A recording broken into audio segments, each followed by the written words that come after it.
ከናንተ የቀረቡ ጥያቄዎች ናቸው። የመጀመሪያው ጥያቄ ምንድነው የሚለው ወለተ ማርያም እባላለሁ። ከአያቴ ጋር አብረን ነው የምንኖረው።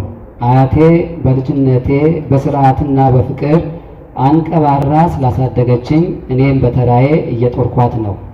አንድ የሚገርመኝ ነገር አያቴ ቅዳሴ ማስቀደስ በጣም ትወዳለች። በ6 ሰዓት ለሚጀመረው ቅዳሴ ገና በ3 ሰዓት ነው ዝግጅት የምትጀምረው። እኔ ግን ዜማውንም ሆነ አንዳንድ ቃላትን ስለማረዳ ብዙም ፍቅር የለኝም።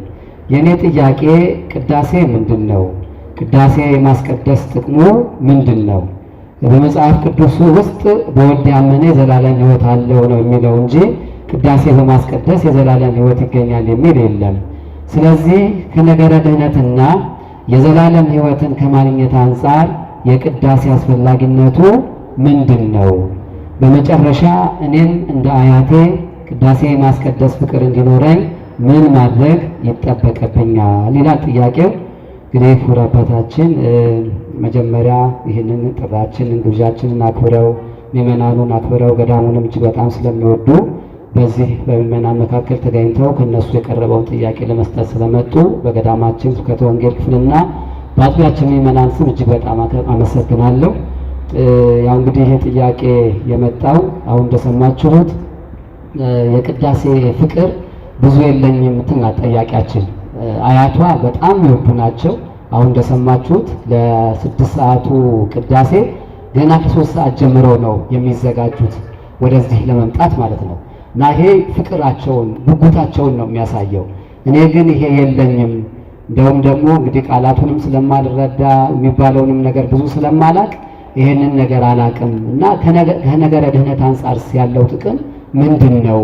እንዲሁም ደግሞ እንደ አያቴ እኔም የቅዳሴ ፍቅር እንዲኖርብኝ ምን ማድረግ አለብኝ የሚል ነው። እንግዲህ በቀጥታ ወደ መልሱ እንሄዳለን ማለት ነው።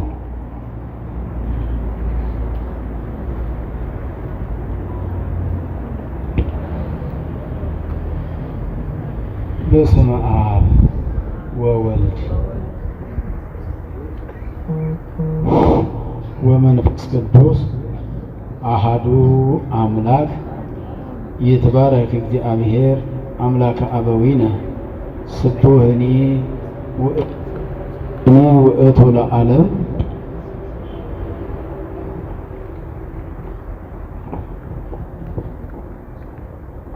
የተከበሩ መላከ ብርሃን ዶክተር ቆሞስ አባ ጴጥሮስ የዚህ ታላቁ ገዳማችን ስብከተ ወንጌል ኃላፊ፣ የተከበራችሁ የስብከተ ወንጌል ክፍል አገልጋዮች፣ አባቶች፣ መምህራን፣ እንደዚሁም ሊቃውንተ ቤተ ክርስቲያን፣ ምእመናንና ምእመናት፣ አባቶች፣ እናቶች፣ ወንድሞችና እህቶች እንዲሁም ሕፃናት ሁላችሁም በእግዚአብሔር ስም እንደምን አመሻችሁ። ለዚች ሰዓትና ዕለት ያደረሰን ልዑለ ባህሪ ቅዱሰ ባህሪ ንጹሐ ባህሪ ሕያወ ባህሪ እግዚአብሔር አምላካችን ዛሬም ዘወትርም ስሙ የተመሰገነ ይሁን። እንግዲህ እንደተባለው ጥያቄው ከምእመናን ተነስቶ ከናንተ ማለት ነው። መልሱ ደግሞ ከቤተ ክርስቲያን መምህራን እንዲሰጥበት በመጋበዙ እኔም ስለተጋበዝኩኝ አመሰግናለሁ። እንደሰማችሁት ቅዳሴ ማለት ጥቅሙ ምንድነው የሚል እንደተነሳ ቃሉንም ስለማልሰማ ጭምር ብላ አንዲት እህት እንደጠየቀች አያቷ ግን 6 ሰዓት ላይ ቅዳሴ ለማስቀደስ ለመሄድ 3 ሰዓት ጀምረው እንደሚዘጋጁ ለዝግጅት ብቻ እንኳን 3 ሰዓት እንዳስፈለጋቸው እርሷ ግን እንኳን 3 ሰዓት እንግዲህ እንደምትለው ከሆነ ብዙ ትኩረት የለኝም ነው የተባለውና እውነት ነው። መጠየቁ በጣም መልካም ነው። ልንጠይቀው የምንፈልገውን ነገር በልባችን ይዘን አንዳንዴ በማፈር አላዋቂ እባላለሁ በማለት አንዳንዴም ደግሞ ሰዎች ምን ይሉኝ ይሆን በማለት በመጨነቅ ቤተ ክርስቲያን ውስጥ ብዙ ጥያቄ እያላችሁ አንዳንዴ ሳትጠይቁ የምትኖሩበት አጋጣሚ አለ። መጠየቁ ምንም ነውር የለውም። የጥያቄው ሁኔታ ለመረዳት ሲሆን፣ ለማወቅ ሲሆን፣ ተረድቶ ለማምለክ ተረድቶ አውቆ ለማስቀደስ ሲሆን በጣም መልካም ስለሆነ ቤተ ክርስቲያንም ለሚቀርቡ ጥያቄዎች ሁሉ መልስ የሚሰጡ መምህራን እዚሁ በቦታውም ያሉ ከሌላውም ያሉ መምህራን ስላሉ መጠየቁ መልካም ስለሆነ የሚጠይቁ ሰዎችን ማበረታታት ይገባል ለማለት ብዬ ነው። ታበረታታላችሁ? የሚጠይቅ ሰው አይበረታታም? ይበረታታል አይደል? እንኳን ጠየቀች። ባትጠይቅ ኖሮ ምንም አይገኝም ማለት ነው። ብዙዎቻችን አንጠይቅም፣ ዝም እንላለን። አንዳንዶቻችን ተረድተን ይሆናል፣ አንዳንዶቻችን ደግሞ ትኩረት ሳንሰጥ ይሆናል። አንዳንዶቻችን ደግሞ ቅድም እንዳልኩት አዋቂ መስለን ስንኖር አላዋቂ እንዳንባልም ይሆናል። ይህን ያክል ጊዜ ቤተ ክርስቲያን ውስጥ ኖሬ ይህን እንዴት አታውቀውም፣ ይህን እስከዛሬ አያውቀውም ወይ ይባላለሁ ብለንም አንጠይቅም እንኖራልና መጠየቁ መልካም ነው ለማለት ነው። ስለምንድን ነው የተጠየቀው? የቅዳሴ ትርጉሙ አይገባኝም ነው። እንግዲህ ቅዳሴ ማለት ከቋንቋው እንጀምራለን። ቋንቋው ቅዳሴ ማለት የምን ቋንቋ ነው? ምእመናን ሊቃውንት ያውቁታል። ይሄንን የምን ቋንቋ ነው? የግዕዝ ቋንቋ ነው። ሁላችሁም የምን ቋንቋ ነው? የምን ቋንቋ ነው? በጣም ብዙ ጊዜ ተነግሮ ይሆናል። ዛሬ በአዲስ መልኩ እየተነገረ አይደለም። ይሄ ቅዳሴ ብለን የግዕዝ ቋንቋ ነው። በአማርኛ እየተጠቀምንበት ነው።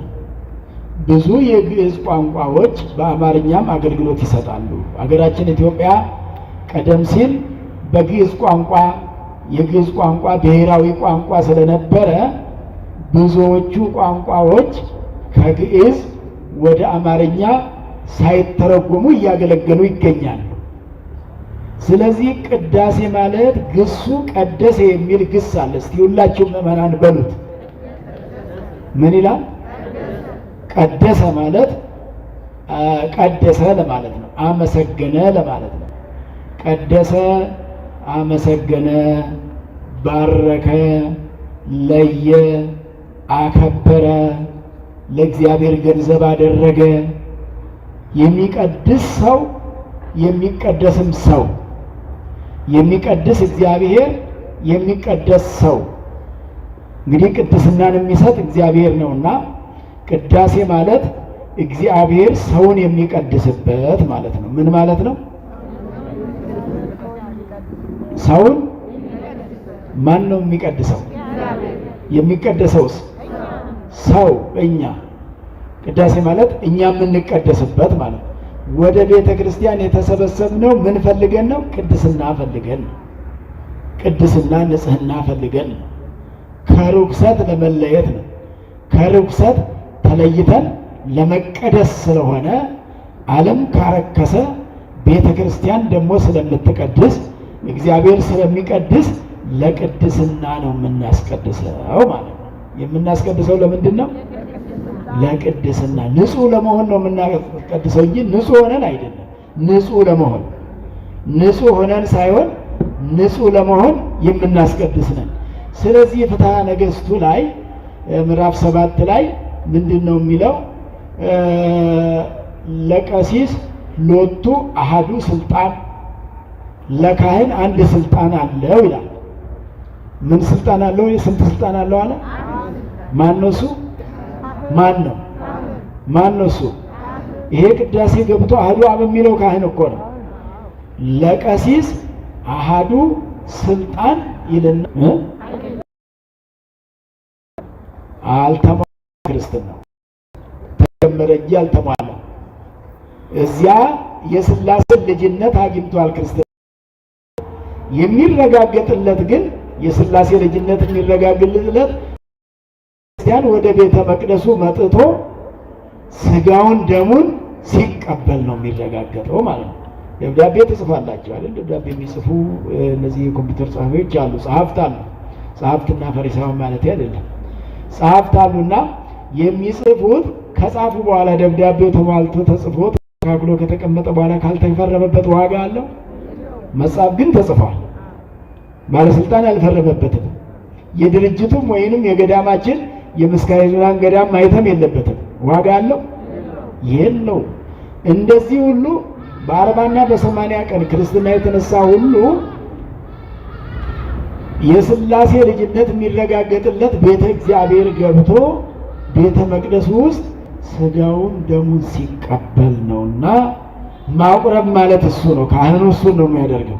ያቆርባል ማለት ነው። ስለዚህ ቅዳሴ ማለት ሥጋውን ደሙን የምንቀበልበት ነው። ሥጋዬን የበላ ደሜንም ያልጠጣ የዘላለም ሕይወት የለውም ነው የሚለው አይደል? የበላና የጠጣ ግን የዘላለም ሕይወት አለው። ይሄ የሚፈጸመው ያለ ቅዳሴ አይፈጸምም። ይሄ ያለ ቅዳሴ ስለማይፈጸም ቅዳሴ ማለት ጸሎተ ቁርባን ነው። በሌላ ትርጓሜ ደግሞ በሌላ ትምህርቱ ቅዳሴ ማለት የቁርባን ጸሎት፣ የሥጋ ወደሙ ጸሎት ማለት ነው። ቅዳሴ ማለት ምን ማለት ነው?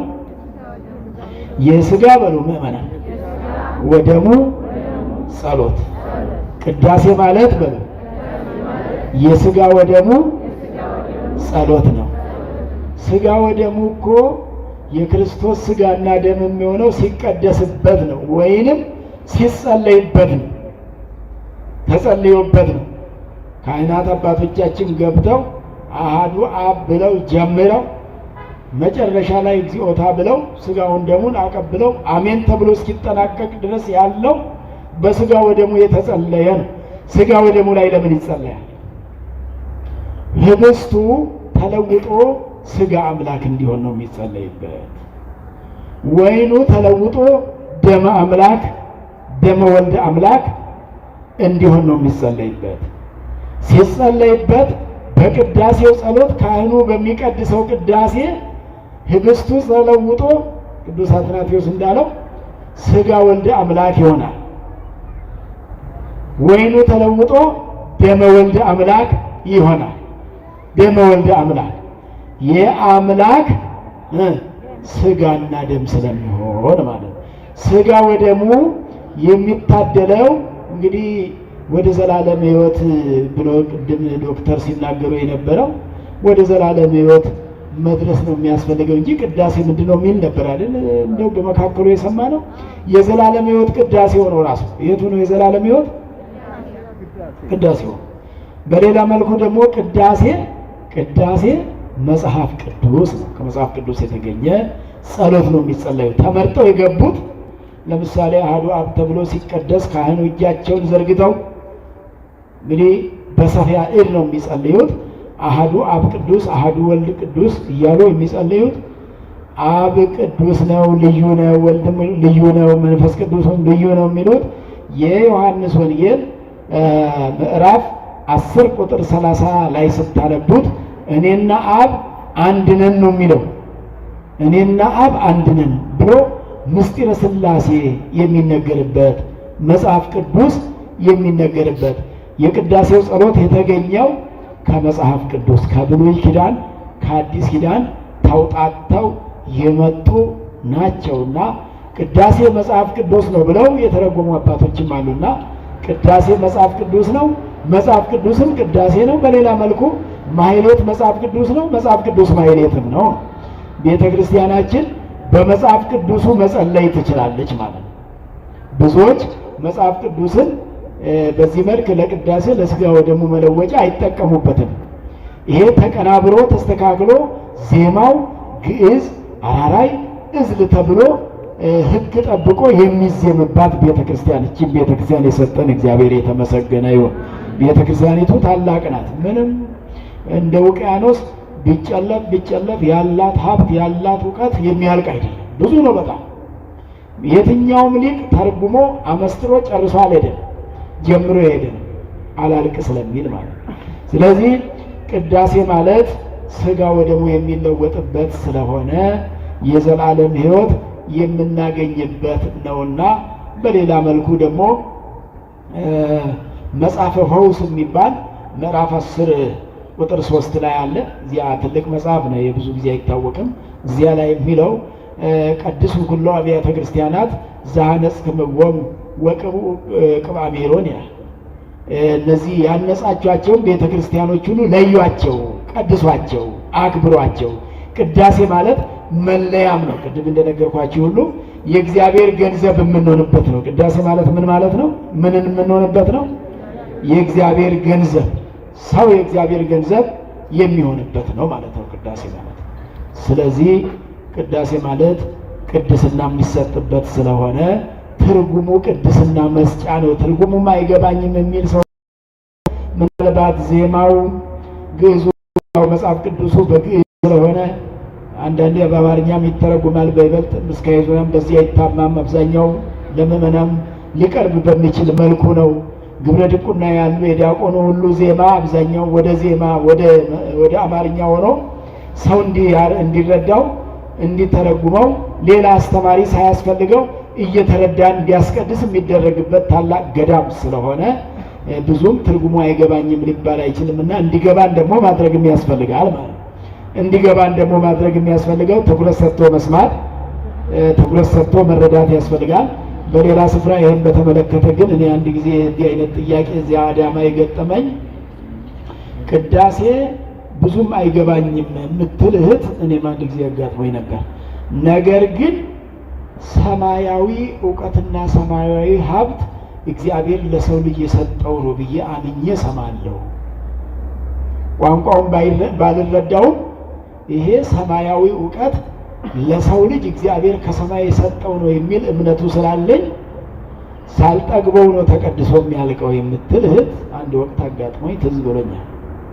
ስለዚህ ይሄ ሰማያዊ ሀብት ለሰው ልጅ የተሰጠ ስለሆነ እንዲሁ እንደ ዓለሙ በመረዳት ብቻ እንዳናስብም ያስፈልጋልና ባንረዳውም የእግዚአብሔር ቃል ነው፣ የእምነት ቃል ነው፣ ቅድስና የምናገኝበት ስለሆነ ቅዳሴ ማለት የቅድስና መስጫ ነው ለማለት ነው። እግዚአብሔር ይስጥልኝ።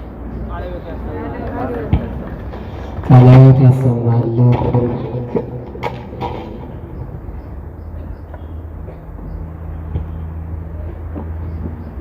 ክቡር አባታችን በሚገባ ስለ ቅዳሴ ከዚህ በፊት ከነበረን ግንዛቤ የበለጠ ብዙ ነገር እንድናውቅ ነው ያስረዱን። እንደው እስቲ ከተነገረው መቼም እናንተ የምስካየ አጥቢያ ምዕመናን በጥያቄና መልስ ምንም የሚያሟችሁ አይደለም፣ ስትጠይቁ የምትመልሱ ናችሁና እስቲ ከተነገረ መካከል ቅዳሴ የሚለው ቃሉ ስርወ ቃሉ የምን ቋንቋ ነው? የሚደንቅ ነው። እሺ ቅዳሴ ማለት ምን ማለት ነው? በጣም ጥሩ።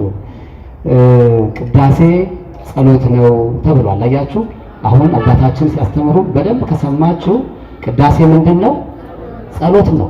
ስለዚህ ሰው ቅዳሴ መጥቶ ሲቀድስ እንዲሁ አይደለም የሚቆመው ማለት ነው። ትርጉሙም ቢገባው ባይገባው ምንም ቢል ምን እያደረገ ነው ማለት ነው። ከካህን አለ ምስጋና አለ ማለት ነው። እና እንግዲህ እህታችንም የጠየቀችው ያው አሁን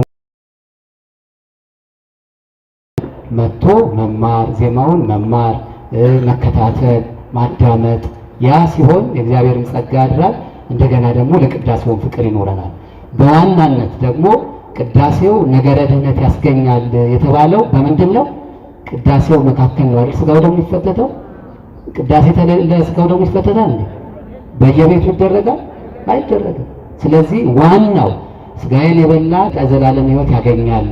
ይሄ ደግሞ ጾም ከገባ ጀምሮ የተለያዩ መምህራን ስለ ጾም ሲያስተምሩ ቅዱስ ያሬድ እንዳለው ዓይን ይጹም፣ ጆሮ ይጹም፣ አንደበት ይጹም ብሏል ይላል። እርግጥ አንደበትን ማጾም ይቻላል። ነገር ግን ዓይን እያለ አለማየት፣ ጆሮም እያለ አለመስማት እንዴት ይቻላል? በሌላ አገላለጽ ዓይንና ጆሮ ጿሚዎች እንዲሆኑ የማድረግ ጥበቡ አልገባኝምና ከመምህራን መልስ እንዲሰጠ ይፈልጋለሁ የሚል ጥያቄ ነው። ይህም እንግዲህ ያው እዚሁ መካከል ጠያቂያችን እንደሚኖሩ እንገምታለን። ምክንያቱም የጉባኤው ተሳታፊ ነኝ፣ በየጊዜው እመጣለሁ፣ እከታተላለሁ። እና በቅዱስ ያሬድ ላይ የተጠቀሰውን ጥቅስ ድጓውን አንስተው ነው ዓይን ይጹም ጆሮ ይጹም አንደበት ይጹም የሚለውን አንደበትን ማጾም ይቻላል፣ ነገር ግን ጆሮና ዓይንን እንዴት ነው ማጾም የሚቻለው የሚል ነው። ግልጽ ነው አይደል? እሺ መልሱን ወደ ክቡር አባታችን። እሺ ጾም ማለት አሁንም ያው ከቋንቋው ነው የምንጀምረው። ቋንቋው የግዕዝ ቋንቋ ነው። አሁንም ቅድም ምን ብያቸው ነበረ? ብዙ የግዕዝ ቋንቋዎች በአማርኛም እያገለገሉን ነው ያሉት ብያቸዋለሁ። ጾም ደግሞ መጾም አሁን ጾም ነው፣ ዛሬ አይበላም አይደል የምንባባለው? ግን አይበላም እያልን ዛሬ ጾም ነው አይበላም ስንል ጾም ማለት አለመብላት ነው ማለት ነው። ስለዚህ ግዕዙ ጾመ ጾመ የሚል ሆኖ ጾም መከልከል ማለት ነው። ከምን? ከጥሉላት መባልዒት፣ ከጥሉላት ከእንስሳት ተዋጽኦ ከምን እንደሚጾሙ ምግቦቹን እናንተ ታውቋቸዋላችሁ። ስለዚህ መከልከል ሲሆን የምንፈልጋቸውን ለስጋችን የሚያስደስቱን ነገሮች ሁሉ የምንተውበት ሰዓት ጥሉላት መባልዒት ሆኖ ከዛ በመቀጠል ጾምሰ እምነ ህብስት ወማይ ባሕቲቱ ይላል ፍትሕ መንፈሳዊ። ጾም ማለት ከምግብና ከእህልና ከውሃ ብቻ መከልከል አይደለም። ዳእሙ ይጹም ልሳንክሙ፣ አንደበታችሁም ይጹም። የፍትሕ መንፈሳዊ ነው። ቅዱስ ያሬድ ደግሞ ቅድም ዶክተር አባ ጴጥሮስ እንዳሉት የቅዱስ ያሬዱ ጆሮ ይጹም፣ አንደበት ይጹም፣ ዓይን ይጹም ነው የሚለው። እንግዲህ ጥያቄውም እንደተነሳው እውነት ነው፣ አንደበትን ማጾም ይቻል ይሆናል ነው የተባለው። የአንደበቱ ተመልሷል እንደማለት ነው። አንደበት በጾም ሰዓት ብዙ ስለማይናገር ይኸው እየጾመ ነው። ጆሮ ግን እንዴት አድርጎ ይጾማል? ይኸው እየሰማ ነው ለማለት መሰለኝ። እየሰማ ነው። እንግዲህ ጆሮ አይጠቀጠቅም። በአብይ ጾም ጆሮ ጨርቅ ምናምን ይወተፍበታል አልተባለም። አሁን የጠያቂው ርቀቱ ምንድን ነው? ወይንም ደግሞ ጥያቄው ጆሮአችን ይኸው እየሰማ ነው መቼ ተወ ለማለት ነው። ዓይናችንም ደግሞ ዓይናችንን ከጨፈንን ማየት አንችልም፣ ተደናቅፈን እንወድቃለን፣ እንዴት ይሆናል ለማለት ነው። እና የዚህ ትርጉም ነው፣ የዚህ ምስጢሩ ነው የተፈለገው። በመጀመሪያ ግን መስማማት ያለብን ከእህልና ከውሃ ከጾምን በኋላ ትንቢተ ዘካርያስ ምዕራፍ 7 ቁጥር 5 ላይ ስታነቡት ቦኑ ጾም ዘጾምክሙ ሊተ ይላል። ዘካርያስ ላይ እግዚአብሔር ለእኔ የጾማችሁት ጾም አለ ወይ አለ እግዚአብሔር። እናንተ ብትጠየቁ ምን ትላላችሁ? እግዚአብሔር ዘካርያስ ላይ አድሮ እስራኤልን ማክሰኞና ሐሙስ ይጾሙ ስለነበረ እስራኤል እነዚህ የተሻሉ የሚባሉ ፈሪሳውያንም ጸሐፍትም ፈሪሳውያን እኮ እየጾሙ ነው ጌታን ያሳድዱ የነበረ። ጾሙን ይጾሙታል። አንዳንዴ ጾም ልማድ ሆኖ ይቀራል። እንደ ልማድ ገብቷል። እንግዲህ እንጾመውና እንጨርሰው አይነት ልማድ እንዳይሆን ያስፈልጋልና እነሱ እንደዛ እየጾሙ ስለነበረ እግዚአብሔር አምላክ ነቢያቱ ደግሞ አብዝተው አንድ ነቢይ 40 ቀን ነበር የሚጾመውና ቦኑ ጾም ዘጾምክሙ ሊተ ለእኔ የጾማችሁ ጾም አለ ወይ ብሎ ጠየቃቸው፣ ለራሳችሁ ካልሆነ በስተቀር። ስለዚህ ለማን ነው የምንጾመው? ለማን? እርግጠኞች ናቸው? አንዳንዱ ሰው እኮ ለእግዚአብሔር የሚጾም የሚመስለውም አለ። ለእግዚአብሔር ጾም የገባ ለእግዚአብሔር እየጸለየ ያለ ለእግዚአብሔር እየሰገደ ያለ ለራሱ እንደሚሰግድ የራሱን ኃጢአት ለማራገፍ እንደሚጾም ያልተረዳ ሰው ይኖራል። የምንጾመው የራሳችንን ኃጢአት ለማራገፍና ቅድምም እንዳልኩት ለቅድስና ነው። ቅድስናውንም ደግሞ ለእኛ እንጂ ለእግዚአብሔር ቅድስና አንጨምርለትም። እግዚአብሔር ቅዱስ ነው፣ ቅዱስ ባህሪ ነው። ቅድም እንዳለው ቅዱስ ሊቁ ቅዳሴው ላይ አፈወርቅ ምንድን ያለው? እምቅድመ ይፍጥር መላእክተ ለቅዳሴ የተጸራ ስብሐተ አብ ወወልድ ወመንፈስ ቅዱስ። እግዚአብሔር መላእክትን ለምስጋና ከመፍጠሩ በፊት የእሱ ባህሪ ምስጉን ነበረ። ምስጋና ታጉሎበት አያውቅም። መላእክቱ እሱን ቅዱስ ቅዱስ ቅዱስ እያሉ ከማመስገናቸውም በፊት እግዚአብሔር ቅዱስ ነበር። ከዛም በፊት ቅዱስ ነበር። ስለዚህ ስናስቀድስም ሆነ ስንጸልይ እና ስንጾም ለእግዚአብሔር የምንጨምረው እንደሌለ፣ ለእኔ የጾማችሁት ጾም የለም ለራሳችሁ የጾማችሁት ጾም ነው ያለው። ካልተስተካከለ የምትጎዱበት እናንተ ናችሁ። የተስተካከለ ጾም ብትጾሙ ደግሞ የምትጠቀሙበት እናንተ ናችሁ ነው የተባለው። ስለዚህ ለማን ነው የምንጾመው? ለማን ነው? ለራሳችን። ከበረታንና ከራሳችን ከተረፍን ደግሞ ለአንዳንድ ለምናስበው ሰው በጸሎታችን በጾማችን ለምናስበው ሰው ከኛ ከተረፍን ያው ከራሳችን የተረፈ ጾም ካለን እኛ ለራሳችን 9 ሰዓት መብላት ካለብን አንድ ሰው ደግሞ 1 ሰዓት ለምናዝንለት ሰው ደግሞ አስበን ለተቸገረና ከእግዚአብሔር ተለይቶ ለሚኖር ሰው ደግሞ 1 ሰዓት ብንጨምርበት ስንት ሰዓት ይሆናል? 10። ስንት ሰዓት ነው የጾምነው ለራሳችን? ለሰውስ 1 ሰዓት። አይበቃውም ብለን ደግሞ እስከ 11 ካረግን ደግሞ ለሰው ስንት ጾምን ማለት ነው? አዎ ለራሳችን እስከ 11 ከሆነና ደግሞ 1 ሰዓት ጨምረንበት 12 ከሄደ አሁንም 1 ሰዓት ለሰው። ከራሳችን መትረፍ የምንችል ከሆነ እንደዚህ ያስባችሁ ታውቃላችሁ? ለሰው መጾም እንዳለ ለሰው መጾም እንደሚቻል ከራሳችን ሰዓት ውጪ ትርፎ ለማን ነው? ለሌላ ወዳጅ ወይንም ለተቸገረ ወደ እግዚአብሔር መምጣት ለተሳነው መመለስ ለተሳነው በኃጢአት ውስጥ ለሚኖር በበደል ውስጥ ለሚኖር መጸለይ እንችል ይሆናል። ለእግዚአብሔር ግን አንጾምም ማለት ነው። ለሱ መጾም እንችላለን። ስለዚህ ጾም ማለት ከእህልና ከውሃ ነው ካለ በኋላ አንደበታቸው ይጹም የሚል በፍትሐ ነገሥትም አለ። ቅዱስ ያሬድ ብቻ አይደለምና በቅዱስ ዳዊት መዝሙርም ላይ ደግሞ መዝሙረ ዳዊት 33ኛው ላይ ከቁጥር 13 ላይ ክላ ልሳነከ እምእኩይ አንደበትህን በሉ ከክፉ ነገር ከልክል። በጾም ወራት ነው። ቅዱስ ያሬድ በዚህ ወቅት ተዜመ እንጂ እኮ ሌላ ጊዜም በአንደበታችሁ በጆሮአችሁ በዓይናችሁ ኃጢአት ስሩ ተብሏል። ኧረ አልተፈቀደም። በሌላም ጊዜ በዚህ ሰዓት የበለጠ የእግዚአብሔርን ነገር ስለምናስብ አትኩረን በዚህ ሰዓት አንደበታችንን፣ ዓይናችንን፣ ጆሮአችንን ካጾምን በሌላ ጊዜም እንዲጾም ማድረጉ አያቅተንም ተብሎ ነው እንጂ አሁን ትንሣኤ ሲደርስ ጆሮአችን ያኔ ከፈሰከ አንደበታችንም ተፈስቋል ብለን ከጀመርነው ምን ዋጋ የለው። በሌላ ጊዜም አልተፈቀደም።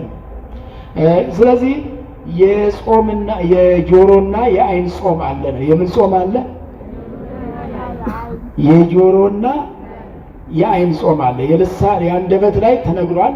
የጆሮ ላይ ማለት ክፉ ከመስማት ማለት ነው። ክፉ ማለት ምንድን ነው? ተንኮል ሲመከር ከመስማት ተባባሪ ከመሆን ሰምተን ተባባሪ ስለምንሆን ማለት ነው። ተንኮል ሲመከር ከመስማት እንደ አይሁድ አሁን የሚታወቁት በተንኮል ነው። ተንኮል ትርጉሙን ታውቁታላችሁ? አማርኛው ምን ማለት ነው? ተንኮል ማለት በጣም ብዙ እየተተረጎመ ሴራ ማለት ነው። ሴራ ሸር ይባላል። ምን ማለት ነው? ነገረ ሰሪ መሆን ማለት ነው። ክላ ልሳነከ እምነገረ ውዴት ይላል ፍትሐ መንፈሳዊ ላይ ፍትሐ ነገሥቱ። አንደበትህን ከተንኮል ከልክል ይላል። ተንኮል ሲመከርበት ከሚመከርበት ቦታ አንደበትህን ከልክል እንደሚለው ጆሮም እሱን ከመስማት የሚከለከል። አንዳንድ ጊዜ ብዙ ሰዎች እኮ እንደ መስማት ሰምቶ አመዛዝኖ መውሰድ የሚባል ነገር ሁሉ አለ እኮ። ሰምቼ ለማመዛዘን ነው የሰማሁት የሚሉ ሰዎች አሉ። አንዳንድም ደግሞ ለመረጃና ለማስረጃ ነው የሰማሁት የሚሉም አሉ። ነገሩ ክፉ መሆኑ፣ ተንኮል መሆኑ፣ ሸር መሆኑ፣ ሴራ መሆኑ፣ ሰውን ለመበደል ሰውን ለመጣል የሚመከር መሆኑ ከታወቀበት ጊዜ ጀምሮ ምን ማድረግ ነው? ያን ነገር አለመስማት ማለት፣ ያንንም ጉባኤ አለመሳተፍ ማለት። አንዳንዴ ያውም በዓለም በመንገድ ላይ ስትሄዱ ቅልጥ ያለ ዘፈን ሲዘፈን ብትሰሙ በዛ መንገድ ላይ ስታልፉ እየሰማችሁ አለመስማት ይቻላል አይቻልም? አለመስማት ይቻላል አይቻልም? እየሰማችሁ ነው። ግን አለመስማት እንዴት ተቻለ ታዲያ? እየሰማችሁ ነው። አሁን በዚህ በአስፋልቱ ላይ እኮ አንድ ሙዚቃ ቤት ወደዛ ሻገር ብለን ብናገኝ ወይ ከዚሁ ስትወጡ መንገድ ላይ ሙዚቃ ቀልጦ ታልፋላችሁ በዛ መንገድ ላይ እና ሰምታችሁታል አልሰማችሁትም? ሰምታችሁታል አልሰማችሁትም? ሰምተነዋል ግን አልሰማንም ነው። እንደሱ ነው የሚያስፈልገው። ሰምተነዋል ግን አልሰማንም ነው። እየሰሙ ያልተሰማ ነገር የለም፣ ያልተፈለገ ነገር ማለት እሱ ነው ጥበቡ። ጆሮአችን ይደፈናል ማለት አይደለም። ጆሮ ይሰማል ግን ወደ ውስጥ አለመውሰድ፣ አለመፈለግ፣ የማይፈለግ ነገር ወደ ውስጥ አለመስማት። ምንድነው የተባለው? በወንጌሉም ላይ ሲጀምር እኮ መጽሐፍ ቅዱስም ላይ እዝነ ሰሚ ዘቦ ለይስማ ነው አይደል የተባለው? የመስማት ጆሮ ያለው ሰው ይስማ። ወንጌሉንም ቢሆን እኮ ስለ ዝም ብለን ሲነበነብ ስላዳመጥነው ሳይሆን የውስጥ ጆሮአችን ስለሰማ ምንድነው የሚለው ቅዳሴ ላይ አበነ እግዚኦ አዕይንተ አእምሮ ወትረኪያ ከይርአያ ወአእዛኒነሂ ቃለ ዘባሕቲትከ ይስማዓ። ምን ማለት ነው? አቤቱ ጌታ ሆይ የውስጥ አይኖችን ስጠን አንተን ያዩ ዘንድ፣ የውስጥ ጆሮችንም ስጠን ያንተን ቃል ብቻ ይሰሙ ዘንድ ብሎ ነው በዚህ የተቀመጠው። ያንተን ቃል ብቻ ይሰሙ ዘንድ፣ ሌላውን ነገር ግን እየሰሙ እንዳልሰሙ እንዲሆኑ፣ የዓለሙን ጣጣ፣ የዓለሙን ኃጢአት፣ የበደሉን፣ የተንኮሉን፣ የሴራውን ነገር እየሰሙ እንዳልሰሙ እንዲሆኑ አድርግልኝ። ያንተን ቃል ብቻ በትክክል እንዲሰሙልኝ አድርግልኝ። ያንተን ነገር ብቻ አንተን ብቻ ያዩ ዘንድ የውስጥ አይኖቻችን ምንድነው ርእዮ ለኢብኪ አይነ ልብ ዘቦ ተብሎ ይሄ ሰቆቃ ወድንግል ላይ የእመቤታችን ምስጋና ላይ አይነ ልብ የልብ አይን ያለው ሰው የእመቤታችንን ስደት ተመልክቶ ያልቅስ። እዝነ ልብ አይነ ልብ ዘቦ ማለት የልብ አይን ማለት። ስለዚህ አሁን የተፈለገው የውጭ አይን እንዳለን ሁሉ የውስጥ አይን አለ። የውጭ ጆሮ እንዳለን ሁሉ የውስጥ ጆሮ አለ። የስሜት ሕዋሳት የሚባሉት እንደውም የውጭዎቹ 5 የውስጦቹ 5 አንድ ላይ 10 ናቸውና ለማይጠቅም ለኃጢአት ነገር የውስጥ ጆሮ እንዳንሰጠው ነው፣ የውስጥ አይንም እንዳንሰጠው ነው የተፈለገው። ይሄ እጅም እግርም እንደዛው ማለት ነውና ወደ ክፉ ስፍራ አለመሄድ ማለት ከልብ አለመሄድ ማለት ነው። ክፉ ነገር አለመስራት ማለት ከልብ በዛ ጉዳይ ላይ አለመስራት ማለት ነው። ስለዚህ የልብ አይንና የልብ ጆሮ ወደ እግዚአብሔር ብቻ ይመልከት፣ እሱ ይጹም። ይሄ የውጭውማ ለምንንቀሳቀስበት መኪናውን አስፋልቱን አይተን ለመሻገር የሚያገለግለን እንዳለ ነው፣ ያገለግላል። እሱኛውን አገልግሎት የመከልከል ስላልሆነ ልባችን፣ የውስጥ አይናችን፣ የውስጥ ጆሮአችን በጾም እንዳይሽር፣ በደል እንዳይሰራ፣ በደል እንዳይሰማ ነው። በሌላ መልኩ ደግሞ አሁን እንግዲህ በጊዜያችን አጋጣሚ ያው የሚዲያው ስልጣኔ በሰፊው አለ። ሚዲያውም ላይ አሁን መርጠን መስማት እንድንችል እንደዚሁ ማለት ነው። እንደዚሁ መርጠን እንደምናየው ቅድም እንዳልኳችሁ ሁሉ የማይፈለጉ ሚዲያችን ላይ የተሰበሰቡት ሁሉ የማንሰማቸው እና የምንሰማቸው መለየት። አሁን በዚህ ዘመን ሚዲያውን ለማስተዳደር ራሱ ችግር ሆነ እኮ። አንድ ሰው የራሱ ሞባይል ለማስተዳደር አሁን ሞባይሉ ላይ ከተሰበሰበው ነገር ላይ አሁን ስንቱን ይሰማዋል፣ ስንቱን አይሰማውም። ስንቱን ነው ስትገፉ የምትሉት? ተገፍቶ አለማለቁ ደግሞ አበዛዙ ራሱ ቢገፉት አያልቅም። በሁለት ቀን ሲያልቅ ይሆን የጨረሰ ሰው አለ? እኔም ትንሽ ያለው ብዬ ሰው አሳይቶኝ ሞከርኩ። የማያልቅ ሲሆን ተውኩት።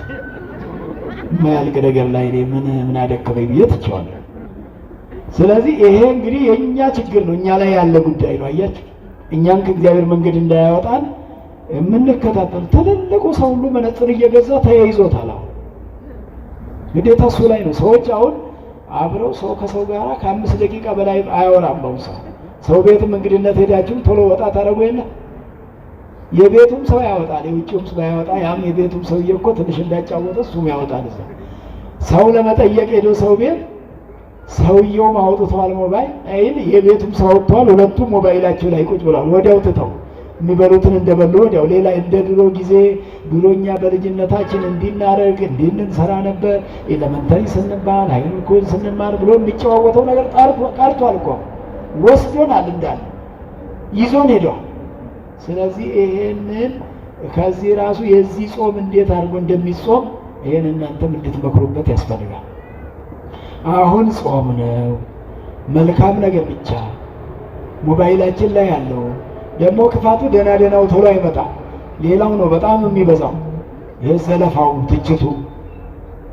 ስለዚህ የጆሮ ጾም አለ፣ የአይን ጾም አለ ብዬ ላረጋግጥላችሁ ነው የፈለግኩት። እግዚአብሔር ይስጥልኝ። ቃለ ሕይወት ያሰማል፣ ቃለ ሕይወት ያሰማል። እንግዲህ ይሄ በደንብ ሁላችንም የሚያሳትፍ ጥያቄ ስለሆነ ነው ወደዚህ ወደ ህዝቡ የምናመጣው። ብዙ ሰው እንደው ግራ ስለሚጋባ ነው። አሁን አንደበት ይጾም ሲባል አንደበት ካለምን እንዳይናገር በማድረግ በመጠቀቅ ይቻላል ነው። ጆሮና አይን ግን እንዴት ነው ይጾም የተባለውን አሁን የኔታ እንግዲህ በግልጽ ነው ያስቀመጡልን እና ግራ መጋባት እንዳይኖር። ስንት የስሜት ሕዋሳት አለ? አዎ 5ቱ የውጭ 5ቱ የውስጥ ናቸው። ስለዚህ የውስጡን መቆጣጠር ይገባናል በጾም ሰዓት፣ በተለይ በጾም ሰዓት እንጂ በማንኛውም ሰዓት ነው ብለዋል የኔታ። እና አንድ አባት አንድ ጊዜ ሲናገሩ ምን አሉ? አሁን ቤት ውስጥ የመብራት ቆጣሪ የውሃ ቆጣሪ አለ አይደል? እና ብዙ መብራት እንዳይበራ ወይም ቆጣሪ እንዳይቆጥር ምንድነው የምናደርገው?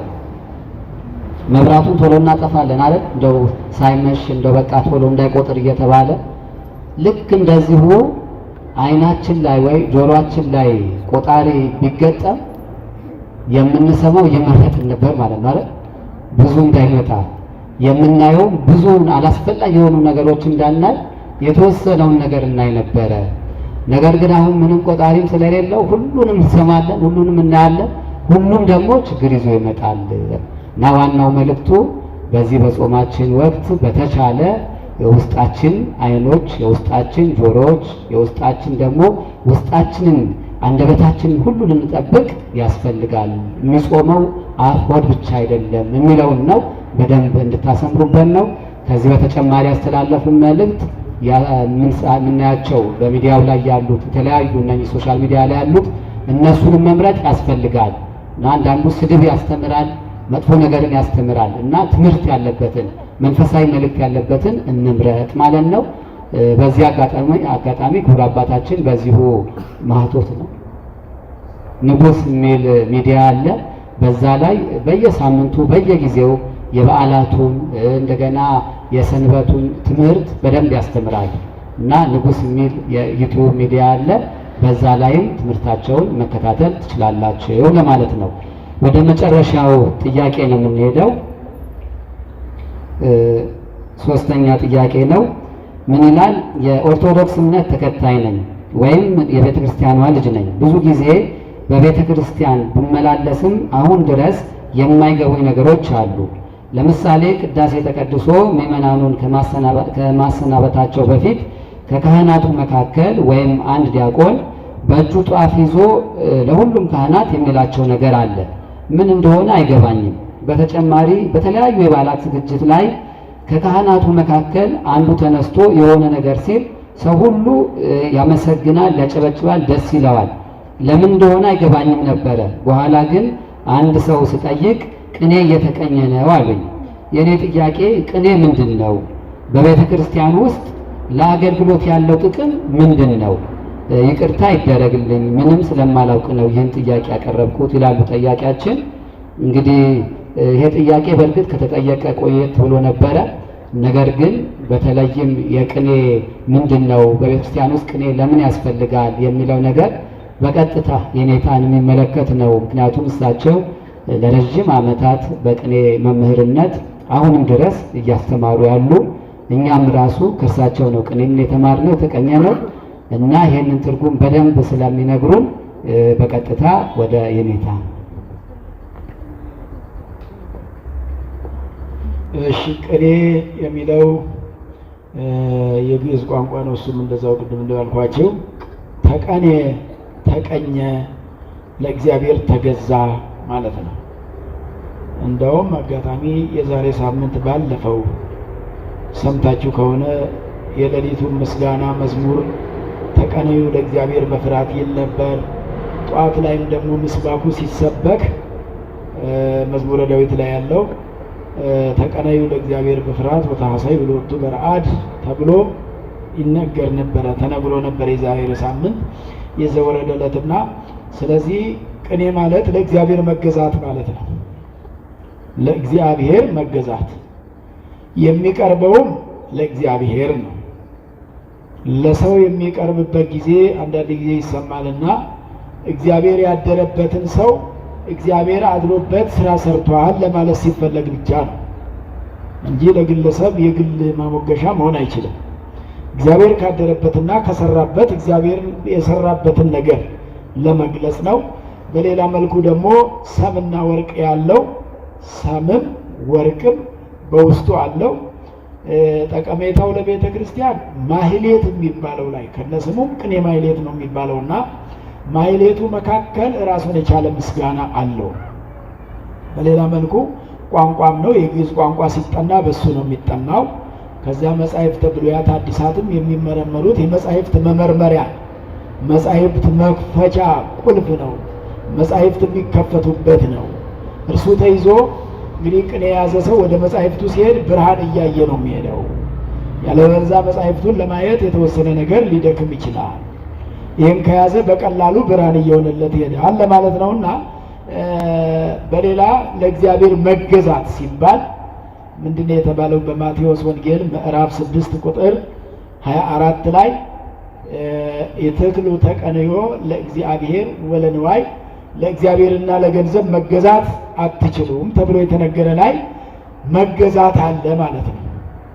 መገዛት የሚለውን በደንብ በትክክል ይገልጽልናልና ለእግዚአብሔር ስንገዛ ለእግዚአብሔር የተገዛ ሰው ቅድም እንዳልኳችሁ ሁሉ ያስቀድሳል። ለእግዚአብሔር የተገዛ ሰው ይጾማል። ለእግዚአብሔር የተገዛ ሰው ይጸልያል። ለእግዚአብሔር የተገዛ ሰው ይሰግዳል። በሌላ መልኩ ደግሞ ቅኔ ስጋን ለነፍስ እንዴት እንደምናስገዛ የምናይበት ነው። ስጋን ለማን ነው የምናስገዛው? ለማን ይገዛ ስጋችን? ማን ነው አሁን እየገዛ ያለው? ነፍስ ናት? ስጋ? ተመሳሳይ ላይሆን ይችላል በውስጣችን ያለው ነገር። የአንዳንዶቻችን ስጋችን ለነፍስ የተገዛልን ሰዎች ያለን የታደል፣ ሌሎቻችን ደግሞ ነፍሳችን የስጋችን ተገዢ ሆና የምትንከራተት ስጋ የሚያሰራትን ነገር እየሰራች ሳትፈቅድ ሳትወድ ተገዳ የስጋ ጠባይ የሚያንከራትታን ነፍስ አለች። እንግዲህ እንደዛች አይነቷን ነፍስ የሚፈውሳት ጾም እንደሆነ ተምራችኋል ሰሞኑን አይደል? ጾም ትፈውስ ብሎ ምንድን ነው የሚለው? ቁስለ ነፍስ ነው አይደል የሚባለው? የነፍሳችን ቁስል የቆሰለችዋ ነፍስ በዚህ በጾም አሁን እየተጠገነች ነው። 1 ሳምንት ሆኗታል። መጠገን አልጀመረችም? ጀምራለች። እየተጠገነች ነው። ምንድን ነው እየጠገናት ያለ? ጾም ይጠግናታል። ስለዚህ ስጋችንን ለነፍሳችን እንዲገዛ የምናደርግበት ትምህርት ነው። እንዲሁ ሰዎች ዝም ብሎ እንደው እንደ ዓለማዊ ጠባይ ወይንም ደግሞ በጉልበት እንደሚደረግ አይነት ስለሚደረግ እንደው የሞራል የስሜት ምናምኖች ይኖራሉ እንጂ በዋናነት የተገዥነት ስሜት የሚያሳድር ትምህርት ነው። የእግዚአብሔር ተገዥ መሆን የምንድንችልበት ትምህርት ነው። በዚህ መካከል ግን ቅድም ዶክተር እንዳሉት የመጀመሪያው ዲያቆኑ ጧፍ ይዞ እየዞረ በጆሮአቸው ጠጋ እያለ የሚነግራቸው ነገር አለ ብለዋል። ውዳሴ ማርያም ነው የሚታደለው። ምንድን ነው የሚታደለው? ውዳሴ ማርያም ማለት የማን ምስጋና ነው? የእመቤታችን። ስንት ክፍል ነው ያለው? 64 64 ክፍል ስላለው አንድ ሰው ብቻ ይጸልይ ቢባል ስለሚበዛ ተከፋፍሎ እንዲጸልዩ ይታደላል። እሱ መልክአ ማርያምም ይታደላል፣ መልክአ ኢየሱስም ይታደላል።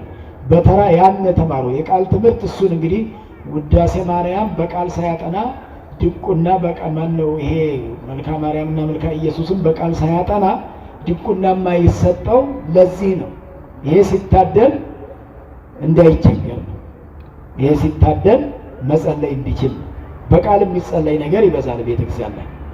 በቃል የሚጸለዩ ነገሮች ቋንቋ አላቸው። ለዮሐን ኢየሱስ ተፈሳ እያለ ሲያድል ይታወቃልና ማንም በሉ እንዳላቸው ስለሚያውቁ እየተቀበሉ ይጸልያሉ።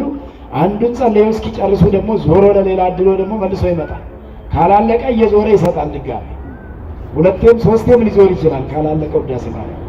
እንደዛው መልክአ ማርያምም ካላለቀ እየደጋገሙ ደስ አይልም? እንዲህ አይነት ስርዓት ያላት ቤተክርስቲያን የት ብትሄዱ ነው ይሄን የምታዩ? ጧፍ ይዞ የሚታደል ምን ታገኛለህ? የትም ስፍራ አይገኝም እኮ። ብዙዎች ሳያውቁ እየወጡ መመለሱ አሳፍሯቸው እዛም አፍረው ታቅበዥብዣው ግራ ገብቷቸው ቁጭ ያሉት ይሄን ሁሉ አጥተው ሲቀመጡ እዛ የሚታደሉ ውዳሴ ማርያም የለ፣ ጧፉም የለ፣ ምኑም የለ። እና ይሄ ቤተ ክርስቲያኒቱ ልዩ ጸሎቷ ስለሆነ ጸሎት ነው የሚያድለው ነው። ጉባኤ ቃና ቅድም እንዳልኩ ማነው እንትን ይሄ ቅኔ እንዳልኳቸው አንድ ቅኔ ግን እነግራቸዋለሁ፣ አማርኛም ጭምር ያለው በዛው ቅኔ ከተነሳን ከሚቀር ልንገራችሁ። ፈቅዳችኋል? ትፈቅዳላችሁ? ጉባኤ ቃና ይባላል የመጀመሪያው ክፍል ወይንም ትምህርት። ቅድም ዶክተር ጴጥሮስ እንዳሉት እሳቸውም እዛ ዝዋይ እንማማር ነበረ። እኔ እያስተማርኳቸው ሰው እየተማማርን ነበረ። እሳቸውም እያስተማሩኝ እኔም እያስተማርኳቸው። ቅኔ እንደዛ ነው። ትምህርቱ እንደ ኳስ ቅብብሎች ነው። እየተማማሩ አንዱ ከአንዱ እየሰማ መምህሩ ከተማሪ ይሰማል፣ ተማሪው ከመምህሩ ይሰማል። እንዲህ እየተማማሩ እውቀቱ የሚያድግ ነገር ነው። እንደዛ ነው የሚደረገው። መምህር ያደረገው መምህር ያለውን ነገር ይሰማና ተማሪ ጧት ደግሞ ሌላ ፍልስፍና ፈልስፎ ይመጣል። ከዛ መምህሩ ማረጋገጫ ይሰጡበታል። ልክ ነው ይላሉ።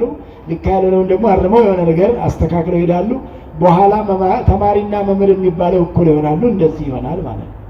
አሁን እንዳያችሁት ይሆናል ማለት እንደዚህ ነውና ጉባኤ ቃና የሚባለው ሁለት ቤት ነው ያለው። ስንት ቤት ነው ያለው? ስንት ቤት ነው? ሁለት ቤት ማለት ግጥም ታውቃላችሁ መቼም። ግጥም የማያውቅ ሰው የለም። ባትገጥሙም የተገጠመ ሰምታችኋል። የአማርኛ ግጥም ራሱ አለ። ግጥም ስንኝ አለው አይደል? ልክ እንደዛ ይሄም ስንኝ አለውና አሁንም ማመጣው የድሮ የአባቶች የቆየኛም በልጅነታችን ሰምተን የኖረ ነውና ስንኝ አለውና ሁለት ስንኝ ነው ጉባኤ ቃና። ንኢ ታውቃላችሁ አይደል? ንኢ ሰዓታት ቆማችሁ አታውቁ? ሰዓታት ሲባል ንኢ ሲባል አልሰማችሁ? ንኢ ማለት ምን ማለት ነው? ንኢ ማለት ነው አይደል? ንኢ ጉባኤ ቃና ድመት። እስቲ በሉት ሁላችሁ ጮክ ብላችሁ እስቲ ድገሙት። አምጣነ ተክእወ ለኪ ልበ ተማሪ ወተት። አምጣነ ተክእወ በሉ ለኪ ልበ ተማሪ ወተት። አምጣነ ተክእወ ለኪ ልበ ተማሪ ወተት። ካህናት ሲሳሳቁ አያለውን ያሉት ጠያቂው። ታዲያ እናንተ ሳትሳሳቁ ወይ ድመት እየተባለ እየሰማቸው? ምስጢሩ እኮ ነው ሰዎቹን የሚያነጋግራቸው። የዛ ላይ የሚሰሙት ምስጢር ጥሩ አድርጎ ገጥመዋል፣ አመስጥሯል ሲሉ እኮ ነው የሚስቁት። ፈገግታ የሚያሳዩት ሲያመሰጥር ነው። ያ በትምህርቱ ያለፉ ሰዎች ሲያመሰጥር ይገባቸዋልና በዚያ ነው ፈገግታው እሱ ነው። ስለዚህ አሁን ምንድነው ይሄ ድመት ጉባኤ ቃና ሆይ ነይ ተብላ ተጠራች። ድመት ስትጠራ እንዴት ነው የምትጠራ? አረ በሉ እስቲ እንዴት ነበር?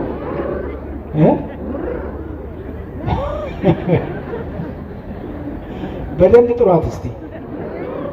ድመቷም ሳትመጣ አትቀርም። እንደዚህ አይነት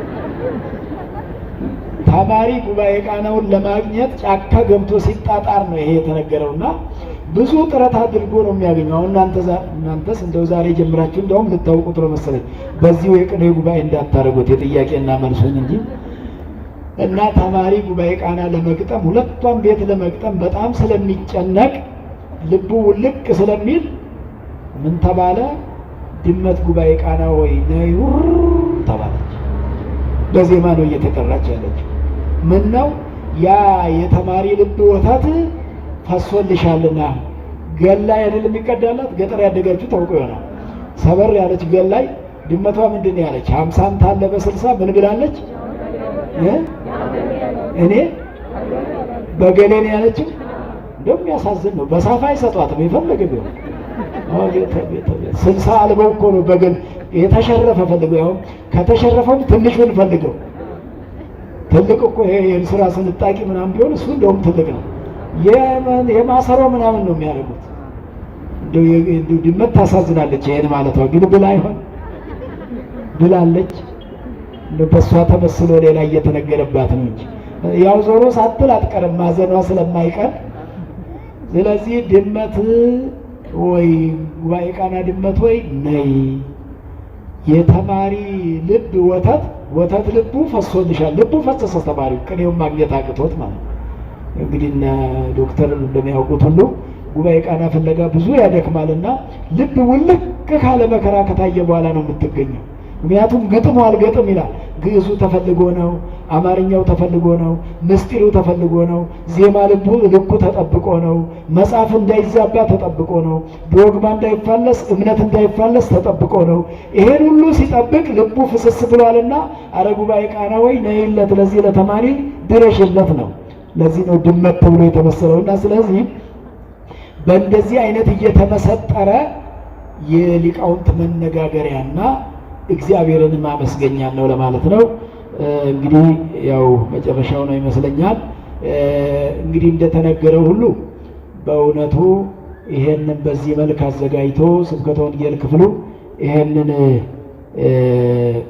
እንዲከናወን ማድረጉ እናንተ እንድትማረው ማድረጉ በጣም መልካም ነገር ነው። እንደሚታወቀው ሰው ፊደል ጽፎ እንዲኖር አይደለም የተፈጠረው፣ እየተማረ እንዲኖርም አልተፈጠረም። ጥያቄ እየጠየቀ ጥያቄ እየተመለሰለት እንዲኖርም አልተፈጠረም። መጀመሪያ የተፈጠረው እንደ መላእክት እግዚአብሔርን እያመሰገነ እንዲኖር ነበረ የተሰጠው። እግዚአብሔርን እያመሰገነ እንዲኖር ተሰጠውና ሰው ግን የተሰጠውን ሕግ ረስቶ ዘንግቶ ከፈጣሪው ተጣልቶ እመቀመቃት ወረደ እንጂ በዚያ ምክንያት ፊደልም በሰብአዊ ምዕት ዓመት በ700 ዓመት ነው ፊደል ለሰው ልጅ የተቀረጸው። ዓለም በተፈጠረ በ700 ዓመት በ700 ዓመት ፊደል ለሰው ልጅ ተገለጸ።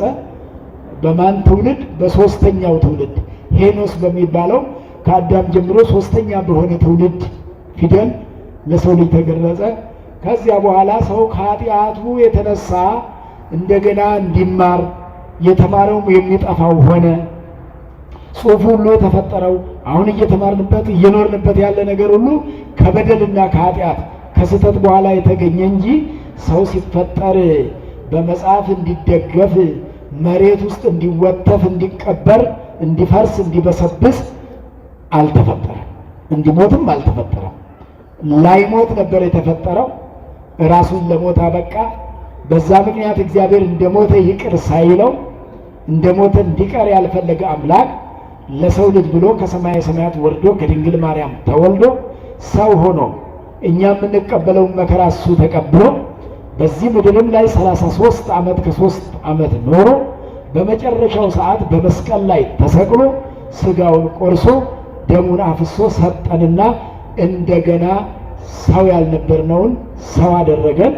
ከሰውም በላይ እንደ መላእክት እንድንኖር አድርጎን ዛሬ በዚህ መልክ እንኖራለን እንጂ የነበረው ድካምና ውጣ ውረድ ሁሉ 5500 ዘመን የነበረ ዛሬም ቢሆን በነፍሳችን ቢፋቅልንም በስጋችን በዚህ ምድር ላይ መሰቃየቱ፣ መውጣቱ፣ መውረዱ፣ መጻፉ፣ ማንበቡ፣ መርሳቱ፣ መዘንጋቱ፣ ማጣቱ፣ ማግኘቱ እንዳለ ነውና ከዚህኛው ከስጋ ድካም ደግሞ የምንላቀቀው በዕለተ ምጽአት ከሞትን በኋላ ድጋሜ ስንነሳ ከስጋው ድካም እንላቀቃለን። ከነፍስ ድካም ግን በቀራንዮ አደባባይ ከተላቀቅን በኋላ ከስጋም ነበር የተላቀቅነው። የስጋው ግን እስከ ዕለተ ምጽአት የማይፈጸም መውጣት መውረዱ መድከሙ እስከ በላን እስከ ጠጣን ድረስ ስላለ ነውና ስለዚህ የሰው ተፈጥሮ ክቡር ነው። ያን ክብር መልሶ እግዚአብሔር ሰጥቶናል ለማለት ነው። እግዚአብሔር ይስጥልን። ቃለ ሕይወት ያሰማልን። ቃለ ሕይወት ያሰማልን። ለክቡር አባታችን ረጅም የአገልግሎት ዘመን ይስጥልን። እንግዲህ ያው ስለ ቅኔ እንደሰማችሁት ቅኔ በጣም እንዲሁ ዝም ብሎ የሚመጣ አይደለም። አሁን ተማሪው ልቡን አፍሶ በማሰብ በመጨነቅ የሚመጣ ነው እና ይሄንን እሳቸው ብዙ ተማሪዎች አስተምረው ዛሬ ትላልቅ ደረጃ ላይ ሆኖ የደረሱ ብዙ የቤተ ክርስቲያን አባቶች ሊቃውንት አሉ እና እንግዲህ እንደው በዚህ አጋጣሚ የኔታን በእውነት ሁላችንም ልናመሰግን ያስፈልጋል። ቅኔ ለሁሉም ነገር መሰረት ስለሆነ እግዚአብሔር ይስጥልን። የሁሉ ነገር መሰረት ነው። ቅኔ የሁሉ ነገር መሰረት ነው። የሁሉ መጽሐፍትን ለማወቅ ሌሎቹን ነገር ለማድረግ አሁን ቅድም እንደተባለው ቅዳሴውን ለመስማት ሁሉን ነገር ለማድረግ መሰረት ነው ማለት ነው። ስለዚህ አሁን የቅኔው ምስጢር ነው በደንብ አመስጥረውን የነገሩን። እኔም እዛ ተማሪ በነበርኩ ሰዓት አንዲት እሳቸው የተቀኟት ቅኔ ነበረችና እሷን ልንገራችሁና በዓሉ ደብረ ታቦር በዓል ነበረ። በደብረ ታቦር በዓል ዕለት ጌታችን ኢየሱስ ክርስቶስ ማንን ይዞ ነው ወደ ተራራ የወጣው? ማን ናቸው? ቅዱስ ጴጥሮስ፣ ቅዱስ ዮሐንስና ቅዱስ ያዕቆብ። አዎ፣ በዛ በተራራው ላይ ደግሞ ማማ ተገኝቷል። ሌላ ሙሴ፣ ኤልያስ። ከዛ ውጭስ እግዚአብሔር አብ፣ እግዚአብሔር መንፈስ ቅዱስ፣ እግዚአብሔር ወልድ። አሁን ምን አሉ ቅኔዋን? እንደው እሳቸውም ረጅም ጊዜ ሆኗል። አሁን ሌላ አስታውሳት ለእመ ደብረ ታቦር አርገ ይሁዳ እንተደምሰሰ ነገር እንዘ ሥላሴ ይሬኢ በህየስ የሃይሞ ብሩሪ። ይሁዳ አሉ። አማርኛውን ልተርጉምላችሁ አይደለም። ይሁዳ ተራራው ላይ ወጥቷል አልወጣም? ከነ ጴጥሮስ ጋር ወጥቷል አልወጣም? ይሁዳ አልወጣም። የወጡት ማን ናቸው? አሁን ነግሬያችኋለሁ። ቅዱስ ጴጥሮስ፣ ቅዱስ ያዕቆብና ቅዱስ ዮሐንስ ናቸው። ይሁዳ አልወጣም፣ ከስር ነው ያለው። የደብረ ታቦር ቅኔ ነው እና ይሁዳ እንኳን እዛ ተራራ ላይ አልወጣ። ምክንያቱም ተራራ ላይ ቢወጣ ነገር ያበላሽ ነበረ። ምን አድርጎ እንግዲህ ጌታችን ኢየሱስ ክርስቶስን በስንት ብር ነው እሱ ሊሸጥ የተነሳው? በ30። አሁን እዛ አብም መንፈስ ቅዱስም ሲገኙለት ስንት ሊያገኝ ነው? 90። እና አለመውጣቱ ጥሩ ነው ይላል የእሳቸው ቅኔ ነው። እኔታ ቃለ ሕይወት ያሰማል። እንግዲህ ያው ብዙ ሰፊ አገልግሎት ነው ያለባቸው። በዓታ ለማርያም ታውቋታላችሁ አይደል? እዚህ 4 ኪሎ ያለች የዛ አስተዳዳሪ ናቸው። በጣም ታሪካዊ ቦታ ናት ገዳሟ። ሁላችንም እዛ እየሄድን መጸለይ፣ መሳለም፣ ስለት የምትሰማ ቦታ ናት። በእውነት በጣም ድንቅ እና እዛ ሄደን ልንጸልይ ስለት ልናደርግ ያስፈልጋል። እና በአጠቃላይ በገዳሙ ስብከተ ወንጌል ስም በዚህ በአጥቢያችን ምዕመናን ስም እጅግ በጣም አመሰግናለሁ። እግዚአብሔር ይስጥልኝ። ከዚህ በመቀጠል ያው መርሃ ግብሩን ወደሚመሩት አባታችን አስተላልፋለሁ።